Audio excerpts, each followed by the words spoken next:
For me, I'm called a one-chip wonder. I'm very fortunate.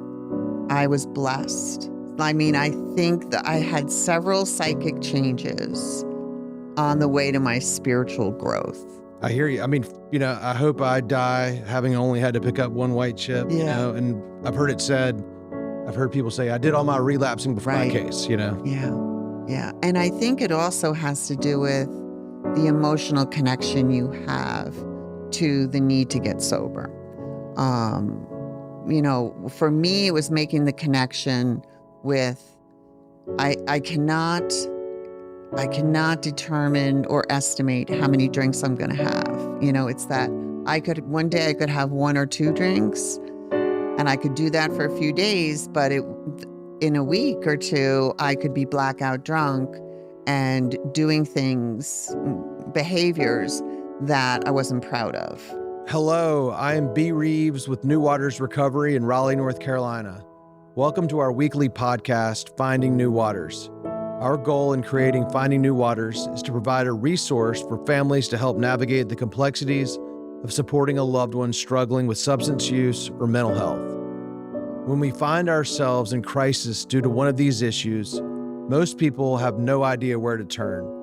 We hope to shed some light onto what is often the darkest hour for many families. Thank you. We're sitting here today with our friend Stacey Gobins, who came in from Wilmington. Thank you so much for being here. Before we start, just tell us what you do and how long you've been doing it, and we'll go from there. Okay, well, it's great to be here. Thank you for inviting me. You're welcome.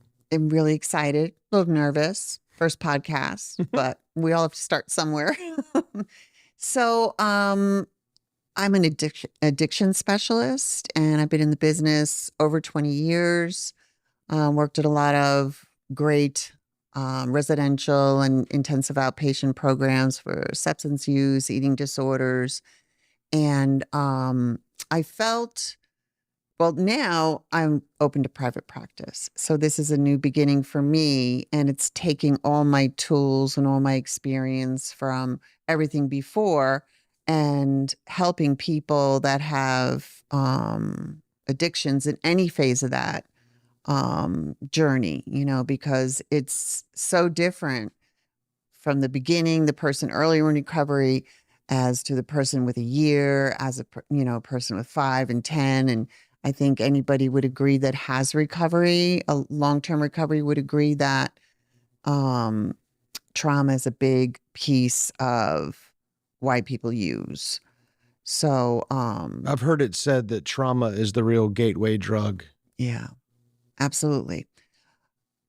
Very well put, because it rewires the nervous system to be always uncomfortable, always at ease, whether it's cognitively, emotionally, or, body sensations or just behavior.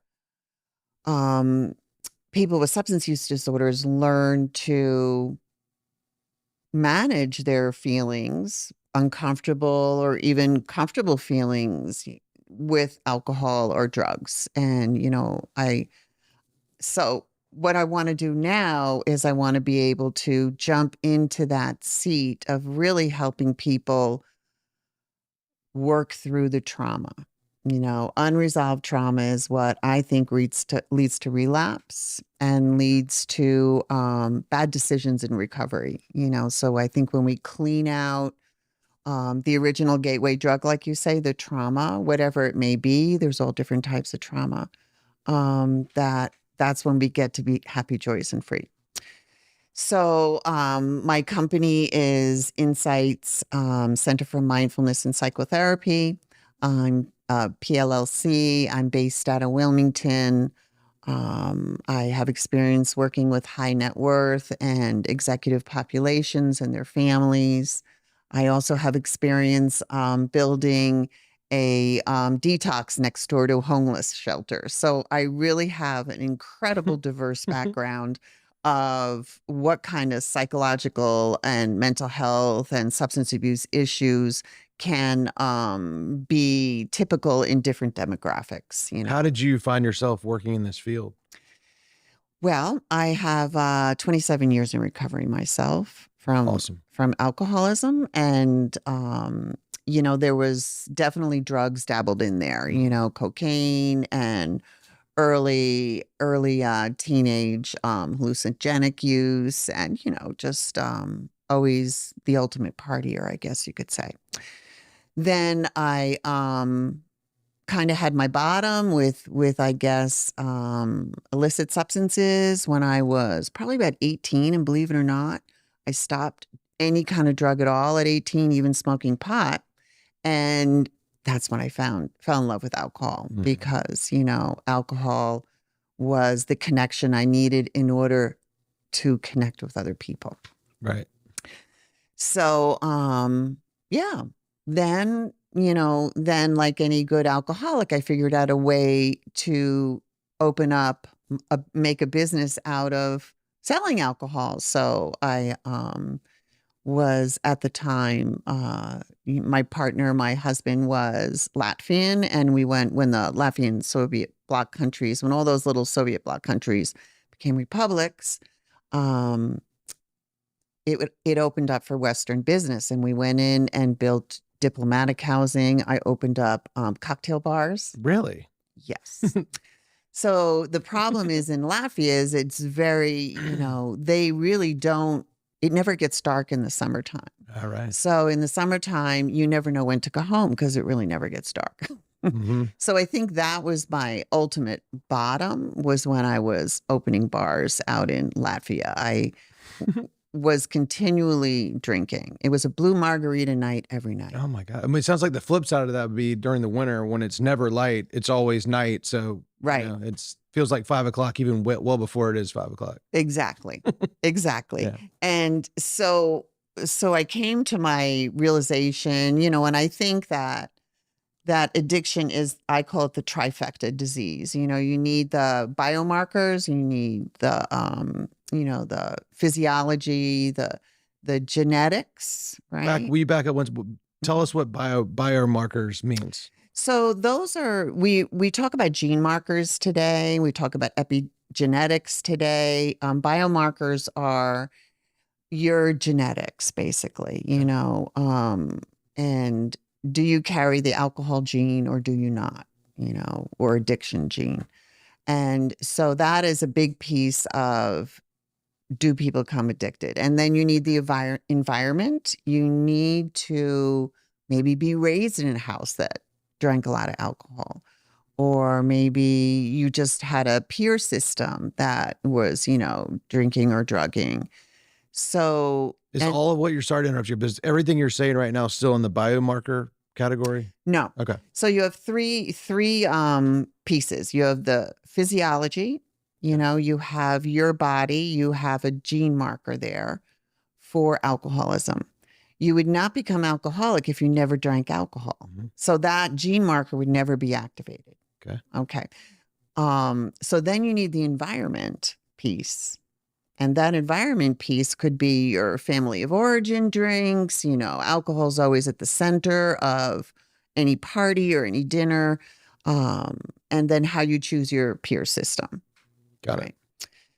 And then the third one is an emotional injury.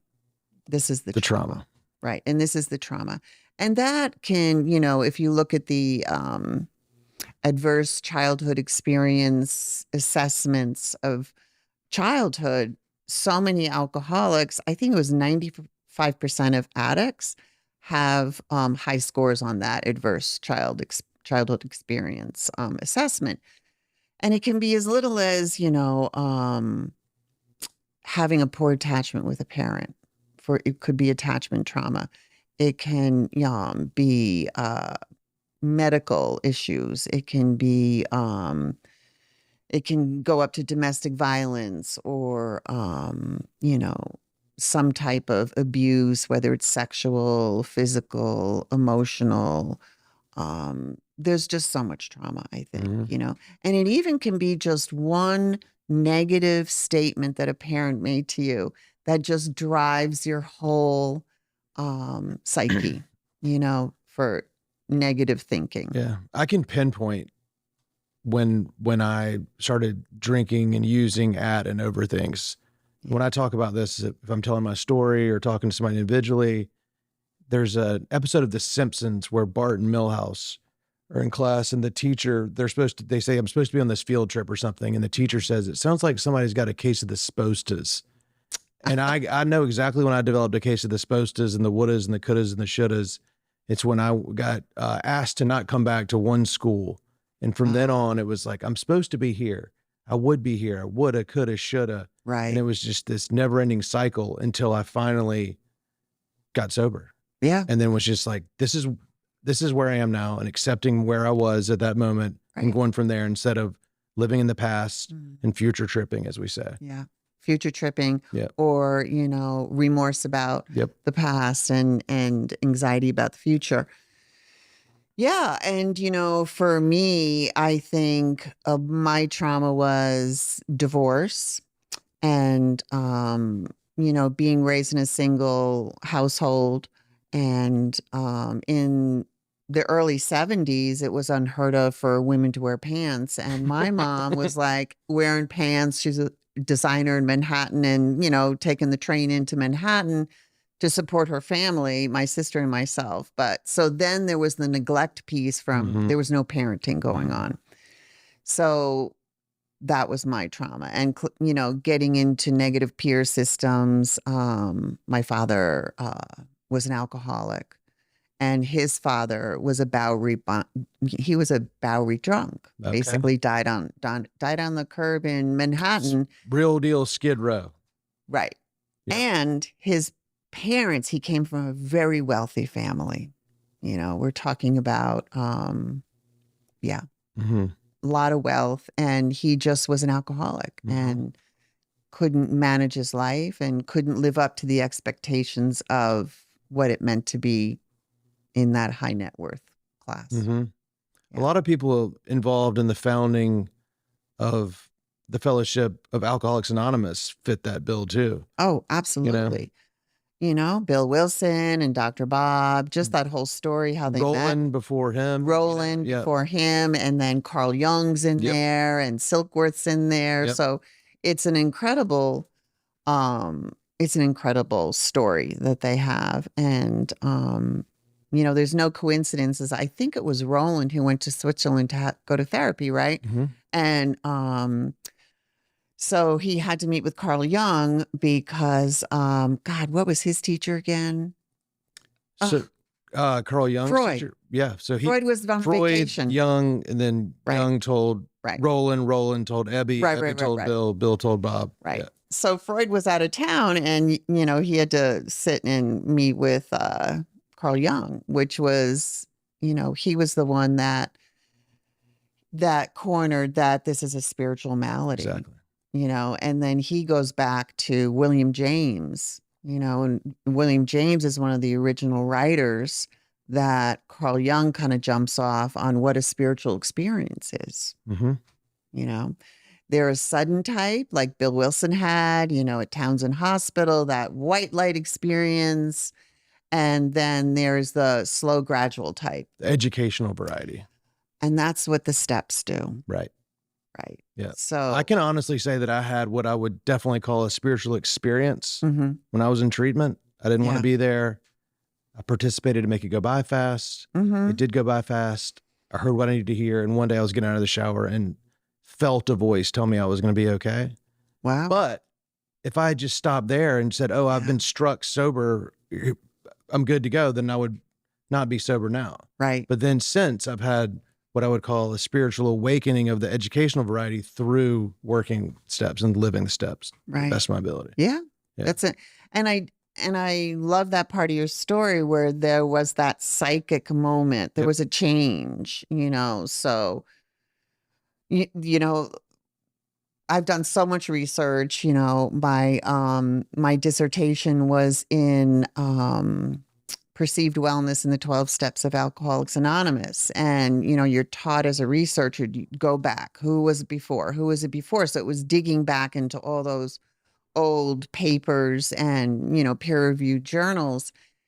And I just think it was like Bill Wilson, his ability to understand that it was connection, it was the lack of connection that was the root of the problem, and Exactly. And I do an inventory every night. I was talking to a sponsee about this last night, and it gives me a score, to ask. Basically, it's called a 10th step, but it's really more of an 11th step inventory. right. And the question that docks the most points away from my score is if I don't that day reach out to another person in recovery or an alcoholic, because it's so important. I mean, that's the thing. It can get so complicated with, literature, steps, meetings, sponsors, so many things that it seems overwhelming sometimes. But if we just remember that the very essence of this whole thing is just one alcoholic talking to another.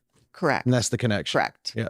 And so getting sober for me was that kind of like psychic change that happened, because I really was pre-contemplative. I didn't think I had a problem. I just thought I was a wino, and what was wrong with that? Yeah, I just thought I was depressed. Yeah. Oh, I was depressed too. It was both. Yeah. So for me, I'm called a one-chip wonder. I'm very fortunate. I was blessed. I mean, I think that I had several psychic changes on the way to my spiritual growth. I hear you. I mean, I hope I die having only had to pick up one white chip, and I've heard people say, I did all my relapsing before I got here. And I hope that that's my case, Yeah. Yeah. And I think it also has to do with the emotional connection you have to the need to get sober. For me, it was making the connection with, I cannot determine or estimate how many drinks I'm going to have. It's that one day I could have one or two drinks, and I could do that for a few days, but in a week or two, I could be blackout drunk and doing behaviors that I wasn't proud of. Absolutely. And, there would be times where I'd have one or two, but those were usually nights on a Monday or after a long weekend where I had a work event or something where I was so morbidly hungover that I just could barely get through that. And then but usually that would still lead to me coming almost home and stopping by and picking up an 18 pack or whatever, and then staying up, then it's on, Right. So there has to be, I think, an emotional remorse, shame, something gets activated and your value system, and you get into this contemplation stage, and there's that decisional balance, Yeah. I don't want to feel like this anymore. Exactly. Well, the thing I related to the most right away was somebody said, I was sick and tired of being sick and tired. And I was like, that's exactly it. Yeah. That's exactly it. Perfect. Yep. I mean, that's what it's about. Yep. And then you surrender. Yep. And they're like, oh, but I don't want to surrender. Well, that's such a great point, because I read I'll just say it, Matthew Perry's book. I read it. I was reading it when he died, and then I finished it right after he died. I mean, poor guy. But at the end of the book, the last thing he said was, I'll keep fighting.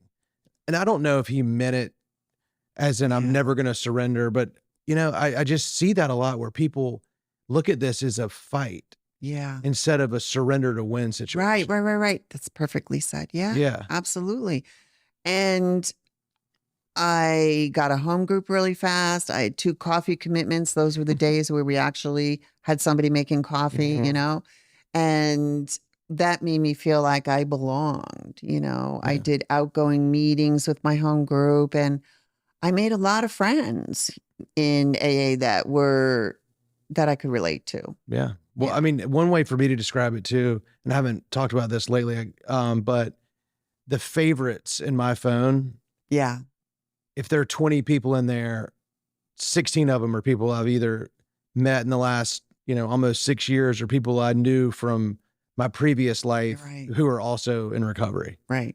Because I have probably a better relationship with all of my friends from before I got sober, but it's a different relationship. And I still love them and love talking to them. But when I'm driving or if I'm in my own head, I want to talk to an alcoholic. Right. And it goes right back to the essence of AA. One alcoholic talking to another, Yep, that's correct. And I think that burning those bridges, to bring up some DBT language, burning bridges is, for me, was really hard to do, but I had to leave my whole social system. Yeah. You figure my my business was alcohol.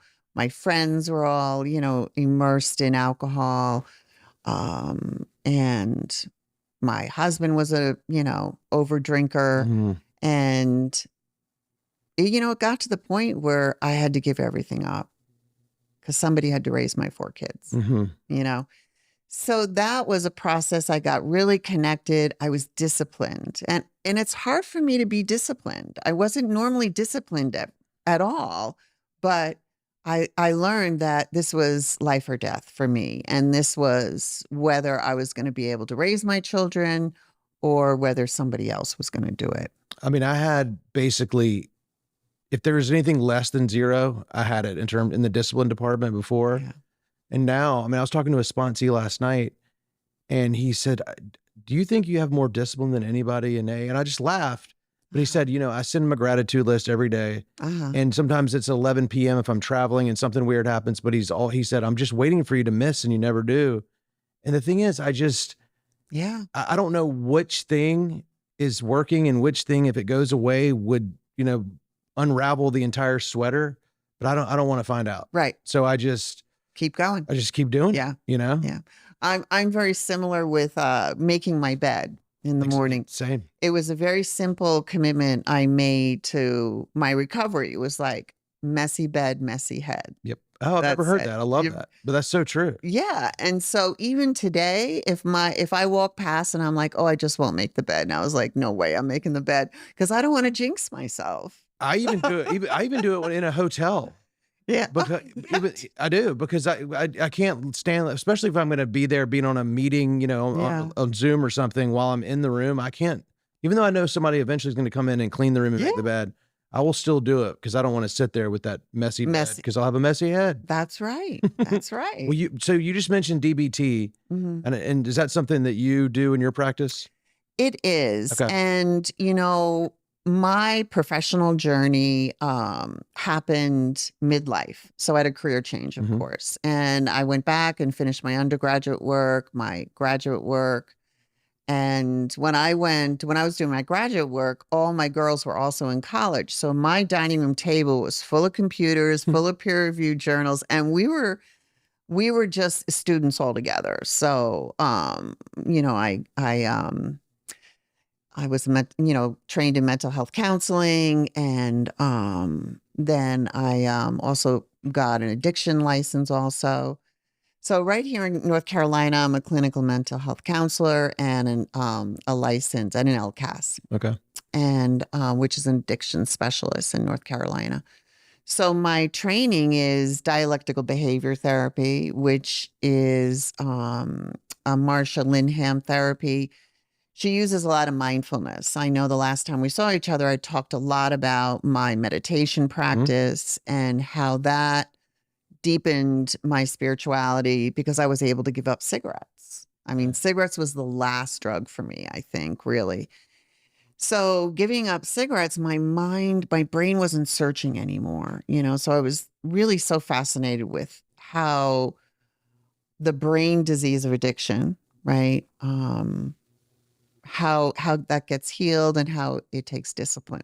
So anyway, my one of my internships, I was getting into neurobiology. So I worked in neuro research, and I worked on a cocaine study that used, I don't think I'm allowed to say what treatment center they were from, but there were, we would do fMRI scans. So this is, looking for how the brain recovers. And I was so curious on how things were done. All right. So that's how I got my neurobiology background. So I was the person that parcelized each brain slice, and my area of interest was the orbital frontal cortex. And the reason why this was so important for me to get that experience was I wanted to know why. Why was I sober and some other people weren't, And when you do these fMRI scans, you do them at 2 weeks, 6 months, no, 2 weeks, 90 days, 6 months, a year, and then 2 years. And there are certain brain areas in the brain that start to rewire healthy bundles. Because let's face it, an addicted brain is hijacked. All right. The mid prefrontal cortex is completely shut off. Right. So you're all about the limbic system. We have no frontal executive control working for us. We have no stop sign. Right. When we want to drink or we want a drug, we're going for it, and it's go all the way. It has a lot to do with glutamate and dopamine. But I wanted to know, like, why therapy worked and why did AA work? So that's when I started really researching AA. So dialectical behavior therapy, Marsha Lindham is the developer of that. And there's several modules to it, but mindfulness is one of them: distress tolerance, emotional regulation, interpersonal effectiveness. But the mindfulness is the main part of it. How do you begin to control your mind rather than your mind controlling you? Which is what meditation can do for you. So Marsha Lindham loved the mindfulness meditation. She actually pulled in Tibetan Buddhism as part of her program. And that's like I think they call it third generation behavioralism. So second generation is CBT, cognitive behavioral therapy. First generation is operant conditioning. So here we are, we're in the third generation of behavioral therapy, and it's about using our inner strength and ability. And meditation is how we do that. Meditation, yoga, qigong, tai chi, all those holistic methods. Yeah. And so I got involved in all of that, and it was really funny. My sponsor said to me one day, she goes, you do everything alcoholically, because I do, right? All right, well, I want to learn about the brain, so I'm going to be a part of a research team. Or, I want to know why mindfulness works. Well, I'm going to become a Buddhist, so I am a Buddhist still today. Yeah. That piece did stick. So I think what I really love what I do today, my frontline choice is EMDR. Tell us what that is. Not everybody knows. Right. And I since I've never participated in it, I hear about it. We talk about it. Yeah. We send people to people like you who need it, but tell us what it is. So eye movement reprocessing, EMDR, your eye movement reprocessing is what it is with bilateral stimulation, we kind of heal the dissociation in the brain. There's different types of memory that we have. And sometimes when a traumatic incident, it affects the amygdala. The hippocampus is the one that stores memory. And then if it's important, it sends it to the amygdala to pay attention. What happens is that gets screwed up.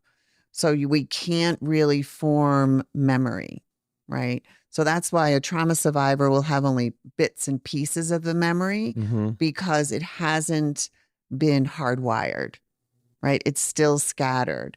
And what EMDR does is it integrates the memory. So it's not that you forget what happened, but you don't have that sting anymore. It's not affecting your behavior. It's not creating you to have intense, distress, just, uncomfortable emotions. So EMDR is, I'm currently getting certified because I really believe in this method. I believe that people don't reach that long-term recovery because they have unresolved trauma. Right. And what do you think about the 5-year marker in recovery too? To start EMDR? Well, no, not necessarily. Well, actually, I do want to ask you that because sometimes when EMDR comes up, I do hear this person, it's too soon. They haven't been clean and sober long enough. What's the deal with that? So the nice thing about getting certified is there are so many EMDR protocols. Okay. So there are EMDR protocols that you can work on with people that are even still using. Okay. But that's more about resourcing. That's more about giving them coping skills because we don't like our emotions. So how do you give that person the internal ability within themselves to use good coping skills? Because the alcohol and the drug is the coping skill. Mm-hmm. So you need to replace that with something healthy. Mm-hmm. So EMDR can install those resources for people while they're using. They can also install success in recovery. So rather, you go through these lists of your high-risk situations, and through EMDR and an in vivo experience of you just going through the relapse process successfully, being successful and not picking up. We do that in EMDR because the brain doesn't know the difference between something it's imagining and something that's really happening. Right. So what we're doing is we're giving the brain with EMDR experience of success. So the next time there are cue factors, or triggers. Some people don't believe that we have triggers if we're spiritually fit, but damn, I think there are cue factors all over the place. So if there's a cue and we've worked through that with EMDR, chances are about 85% that we're going to make through that situation with the right choices and not use and not relapse. That, the brain, whether it's real or not, so often in our literature, it comes up real or imagined, real or fancied.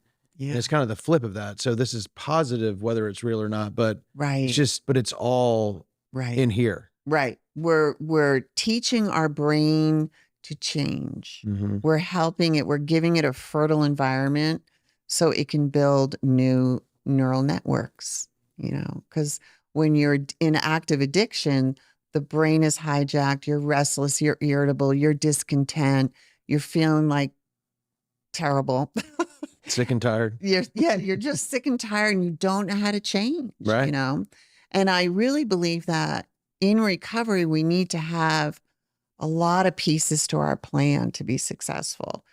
A big part of that is, I believe, is social support, community support, AA, NA. If that isn't, if some people have a problem with God, and if that is a problem, there's Dharma recovery, there's, refuge recovery, there's smart recovery. I do believe this is a spiritual illness. So I do encourage either a program like AA or a program like Dharma recovery. Well, as a Buddhist who still, that couldn't be a better example of, hey, this is not a Christian God program. Right. And there's at the end of a paragraph in chapter 6 and between 86 and 88 where it says, be quick to see where religious people are right, make use of what they offer. Yeah. That's one of the things that I've underlined over, because that tells me that this is not religious, that it's spiritual, but we definitely borrow from religions, all of them. Absolutely. And it's important to know that Tibetan Buddhism or Zen Buddhism, that Eastern philosophy, that they're not gods. Right. Buddha was a real man that walked the earth, and he was taught by teachers, and then he really developed his own method of teaching, and it was to give people skills so the mind didn't control them, they could control the mind. And when, with the control piece, if you look at the Four Noble Truths, the first noble truth is there is suffering. People die, people get sick, but we also suffer in our own heads. Our thoughts make us suffer, our feelings, our behaviors make us suffer. So that's the first noble truth. The second noble truth is that we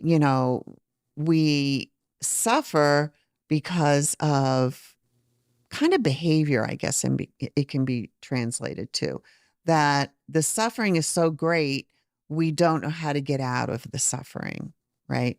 And the meditation is a way to get out of suffering. It works on the judging mind, works on our inability to be present in the moment, depressions in the past, anxieties in the future. That's the way I look at it. Yep. You know, if I'm in gratitude in the moment, appreciating where I am, you know, getting in my environment, looking at, we're in spring right now, you know, all the trees that were blooming, it's about being grateful, you know. And so the path is an amazing path to take. And Dharma Recovery is a jump off of that, and also refuge. Yep. We bring Dharma in to New Waters. Okay.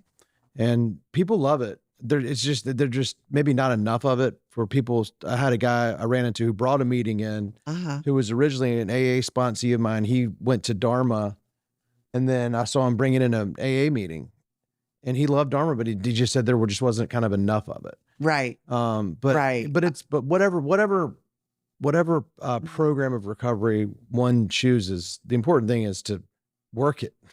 Exactly. And get connected. And you're right. There's not a lot of Dharma recovery really anywhere. Right. You know, so I think that's a lot about self-study. You know, there's also monasteries you can find. I know there's one in Raleigh. That's what I found one in Poughkeepsie behind the shopping mall, you know, and it was a beautiful experience for me. I was able to get more skills on how to get closer to myself, to not always have to externalize, you know, looking for the next best fix, right? A handbag, or, you know, putting a pool in, or something like that, you know, and just being okay with who I am in the moment, comfortable in my own skin. Yeah. Well, the meditation, when I, you know, always tell people, if I knew what I do now existed before, you know, I kind of thought it was ridiculous.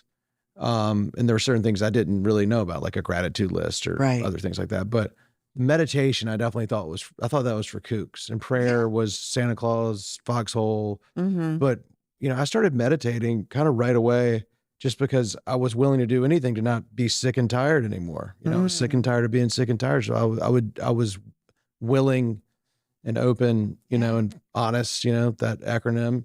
And I started meditating, and I would do, you know, 2 minutes sort of freestyle. Then I started using apps. And then I found my way into, you know, what we talked about. I've told you about this transcendental meditation a little over 4 years ago, you know, and I do it twice a day, every day. And back to your point earlier, you know, it's tapping into that sap in our, you know, the tree of our each individual, and it's not just the individual, it's the universe, you know? And if I had to sum it up, I would say it calms me down and gives me energy, you know, because I'm almost never tired anymore, and I'm way less of a, you know, erratic jerk, you know? And the more you meditate, the more you benefit other beings. Exactly. Right. So if I can be my best self, or you can be your best self through meditation, through developing compassion, self-compassion, radical, you know, forgiveness. It's the more we can do that for ourselves, the more we can really offer that to other people. I'm glad you brought up forgiveness too. It is peppered all throughout AA literature. There's not a step on the wall that tells me to forgive people. It's mentioned in a bunch of the steps. But when I went through the steps the first time, I never chose to not forgive people for injustices, real or imagined. I did a, you know, searching and fearless moral inventory in my 4-step. And if my part wasn't super obvious, the very least my part was holding on to it. And that's as far as I took it. Right. And again, not because I chose not to, but then about 2.5 years in, I read Emmett Fox, The Sermon on the Mount. I love that. Me too. That'll change. It changed my life. So there's a part in there, I'm sure you know, where it says basically the process for forgiveness is this. And it's, you know, a little paragraph about how to get on our knees and say this thing. And I did that for literally every person I had any kind of resentment towards. And other than getting sober, it was the most powerful thing that's ever happened to me, for sure. Yeah, absolutely. That is a really wonderful book to recommend to people. Emmett Fox I read his 365 Days Around the World. Yeah, I read it. I've got it. He's got a daily reader. I love that one, you know, and that was one of my early sobriety books, and reading Sermon on the Mount was really helpful for me, I think. And another book I read was Nuremberg. He was a research why God doesn't go away. Okay, And I've never heard of that one. it talks about the neurobiology of where God is in our brain because, since the beginning of time, we have been trying to connect spiritually, right? Always. And what the research came up is the anterior parietal lobe left is where our sense of self is. And the exact mirror, past that corpus callosum is the right anterior parietal lobe. And in that little spot is our sense of universality.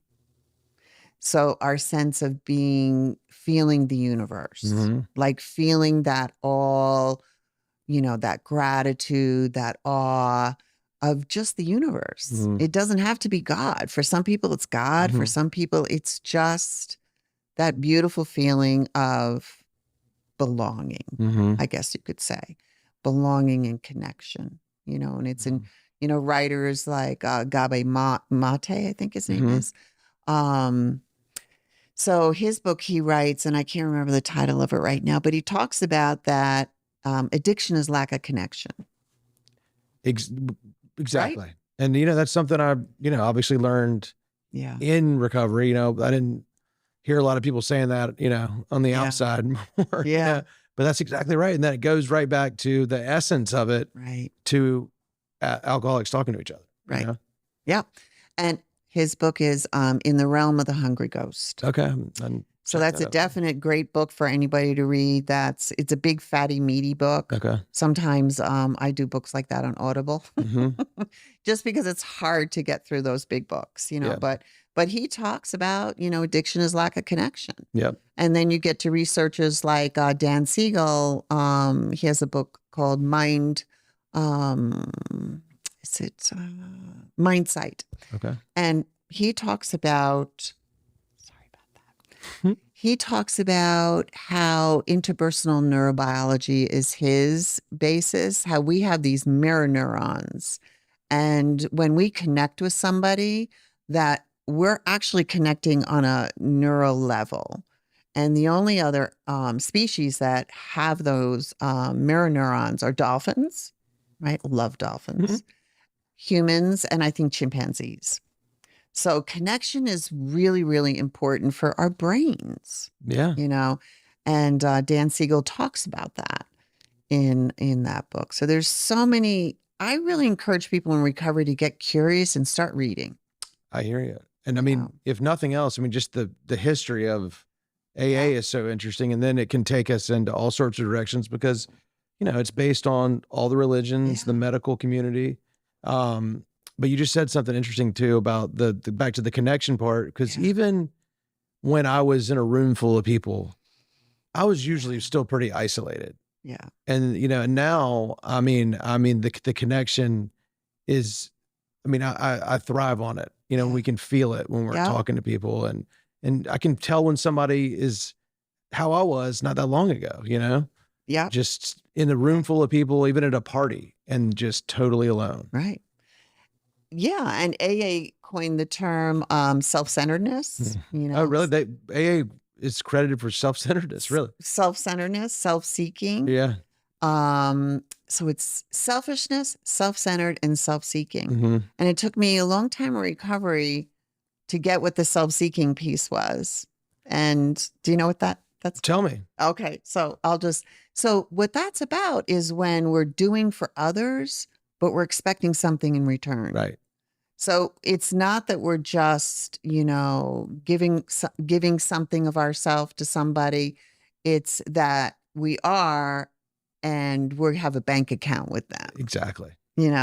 So that's a really sticky area. Codependence can really be heavily on that, thinking that they're, but I'm doing for others. I'm doing for others. It means a lot. But it's right. Well, it's all about the motives. Right. And there have been times where I'm playing golf and I pick up a piece of garbage and my mind says, you just picked up that garbage. Now you get to go make a putt because you just did something good. And that's not that's a small Right. example of Right. that depositing, expecting a return on my investment Right. instead of just doing it because it's the right thing Right. to do. Right.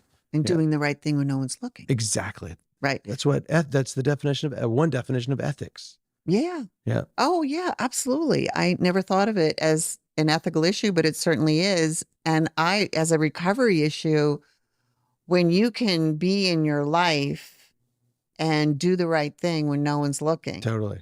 that's when you got recovery. I think that I've heard that called spiritual anonymity, maybe, or but it's hard. Yeah. We want credit, whether it's when I donate to a friend's cause for some, disease or research. Yeah. I try to just always do it anonymously, but I don't always do it because I'm sick and still want some. Right. You're always thinking, Yep. I want to get, notoriety. Yep. I want credit for this. Exactly. I know. It's hard to do things without expecting anything in return. What are your passions as of April 2024? So my passion is to help others to gain long-term recovery. I think that my real interest with EMDR and using that in my private practice is that I want to help people remove that unresolved trauma using EMDR, using DBT, using mindfulness, meditation, Eastern philosophy, really help people really love who they are inside. Awesome. So if anybody needs help with that. Well, how do we find you?